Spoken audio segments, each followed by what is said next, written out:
Halo? Yes. Yaani Mungu akishatoka hilo eneo. Yaani wadada naomba niwaambie. Hawa wanaume mnaoona hao ni wazuri sana.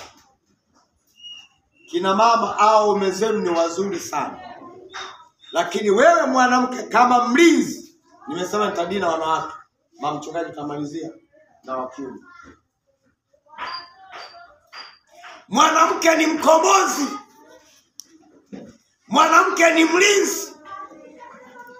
Kama ambavyo mwanamke ni mlinzi, usipokaa kwenye nafasi yako, usipokaa kwenye wajibu wako, tarajia mabaya yataingia humo ndani. Kosa la Eva limesababisha mabaya mengi duniani. Nini? Hakukaa kwenye nafasi. Bwana tusaidie sana. Bwana tusaidie sana. Yale mema yote ambayo Mungu alimwahidia wakayapoteza. Yale mazuri mengi wakayapoteza. Bwana tusaidie sana. Roho Mtakatifu akitoka,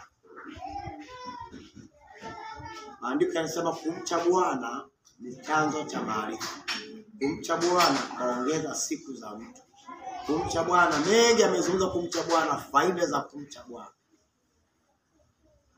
Mungu anakutengeneza unapokaa karibu naye. Atatengeneza kamdomo mdomo. Sema kamdomo mdomo. Sema kamdomo mdomo. Wengine wanaachika kwa sababu ya kamdomo mdomo. Sigonge ni sigonge. Unaongea kamdomo kaa chiriku. Unapiga kelele mle ndani. Hakuna mwanaume anayependa kelele. Yaani mchungaji ni pamoja na uchungaji wangu kianza kunipigia kelele mle ndani, mama nitabeba begi. Na hauji kuona nimepotelea wapi. Watashangaa mchungaji ameondoka kwa mazingira ya kutatanisha. Amemtelekezea Oliva kanisa. Mambo tapambana na kanisa hili peke yake. Nini? Nimekimbia kelele. Sijasema mbebe begi. Sifundishe haya. Ila nafundisha kwamba wanawake kelele hizo wapenda zitawaponza. Tikisa yako mwambie kelele itakuponza. Wadada ambao mjaolewa naomba muelewe maandiko nimesoma Jumapili kwa habari ya Abigail. Aliolewa na mwanamume mpumbavu. Maana tukiwaambia wemani tulieni mpate wanaume wazuri, wadada mnakuwa mapembe juu hamwamiliki. Yaani hamwamiliki, mnakuwa chiku, mnakuwa mapembe, mnakuwa yani samaki. Yaani hamueleka mshikiki. Mwisho wa siku mnaingia ambapo hapeleki, mnaanza kupiga kelele. Chungaji mimi zikarudi. Ulianzeje safari yako? Oh, mmeomba anachepuka. Sio na nini? Kama ulianza kwa mchepuko, kama ulianza kwa uzinzi, nafikiri kitakachofuata nini? Jamani, Bwana tusaidie sana. Mnanuna? Msinune. Naomba niwape makavu kidogo, nibakie dakika chache. Msianze kuniambia kumaliza haraka, simalize haraka hapa. Sikizeni niwaambie. Nyinyi ambao mko na ume zenu huku nje kufanya. Kamateni waume zenu hao. Shikeni vizuri waume zenu hao. Mdomo achana nao. Kelele mle ndani achana nazo. Naomba nyewe wanawake mko hapa. Igeni mfano wa mama huyu hapa. Anafundishaga nyewe nawaambiaga. Jamani amina. Mimi sijajuta. Yaani ndio kama mimi. Wewe mwenyewe unajua sijuti. Mpaka mimi sijuti. Lakini mwanzo wetu ulikuwa mzuri. Ya tulivyoanza mwanzo wetu ulikuwa mzuri. Hatupanga kama nyie mnavyotafuta kufunua sketi ya mtu. Yaani nyie mtaka mwanzo yani mesha. Ukimwanzishia mdada kwa staili hiyo, anapokuchepukia humo ndani usishtuke baba. Maana ndio safari, ndio mwendo ndio waanza nao. Naeleweka? Esther, naeleweka? Paulo anazungumza kwamba anatamani tuliona kanisa linamaliza mwendo salama. Anawaelezea vile ambavyo alianza safari kwa maumivu mengi. Wapende, mimi hapa naomba niwaambie kweli. Ukimkuta mkaka anavyotongoza mdada, anavyoanza kuzungumza, anavyo utafikiri anaomba nini? Naomba Bwana. Mmoja sema wote kwa ndio mama, mimi sina wazazi. Jana na mwaga sera hizo. Mdada naye anaweuka sema mimi nitakuwa ndio mama yake. Sasa watu mkubali. Yaani anaanza kwa juhudi zote, hata kama ni pesa, hata kama ni, lakini yule mwisho wa siku unaanza kumuona nyama. Wakaka Mungu atusaidie sana baba.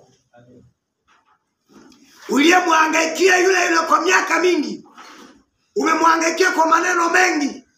Mwisho wa siku unakuta ndio inaharibika. Lakini ulihangaika. Halo. Bwana tusaidia sana. Kumcha Bwana ni chanzo cha maarifa.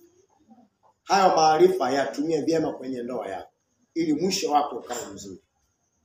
Iwe yupoje, kwa sababu kila jambo, hata kama mume wako anafanyeje, hata kama anakudunda ngumi, subiri, kwa sababu wewe una nafasi ya kumtengeneza. Madhabahu haijawahi shindwa. Mwanangu amehubiri asubuhi. Itakutetea. Jamani Bwana tusaidie sana. Jamani Bwana tusaidie sana. Simama kwenye nafasi yako kama mwanamke. Jambo la kwanza nimesema nini? Nini? Alizungumza kwa mwalimu akasema, ulivyoanza ndivyo unavyomaliza safari. Zile shama za mwanzoni, my dear, my sweetheart, my carpet, ukunaongea maneno mazuri, yani huambiliki yani. Watu wakisema hivi unaenda unasemelea. Yani ulivyo kuna watu kishamwambia, ukisema ngoja ni mmoja wewe binti, anaenda kusema yote kwa mchumba wake. Alichokuwa ananishauri mchungaji wao chumani siku hizi. Tunajibijia sana, sio anataka yeye. Anasema yote tulikuwa na mshauri mazuri, lakini yote ni bwana kule. Tuna wakati mgumu wa wachungaji. Wenye kumshauri binti inahitaji moyo sana. Unaonekana mbaya, yani yeye mabaya, unamwambia bwana wangu, huo mwendo sio mzuri, acha tabia hiyo. Unamuonya, anachukia. Yani siku jamani tuongee kweli, si tuache tu watu wanadanganya. Kwa sababu ukimwambia mtu kweli bwana wangu, acha kuchanganya wanaume wewe binti wewe. Huyu na huyu. Acha wewe bado ni mdogo. Atabadalia kwambia mdogo. Nani mdogo naye? Vita inainuka. Anahama na kanisa. Anakuona mbaya. Lakini unamsaidia ni yeye na maisha yake. Jamani amina. Amen. Abigaili hatuelewi ni nani aliyemtongozea ile jamani Nabali. Maana jina lenyewe baya. Nabali mpumbavu. Mji mzima unajua mume wake mpumbavu.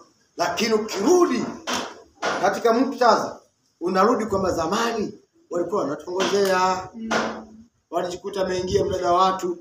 Hata ukimwambia Janet pale unakuta na mkwala. Wala alijikuta tu wanaambia haya huyu hapo kwako. Mama wewe mwenyewe ulimpenda mkwala. Si walikutafutia. Walimwambia haya kamata huyu hapa. Utajua wewe sasa kama ni bomu, kama umebahatika. Utajua mwenyewe. Sasa Abigaili akajikuta ameingia kwenye bomu.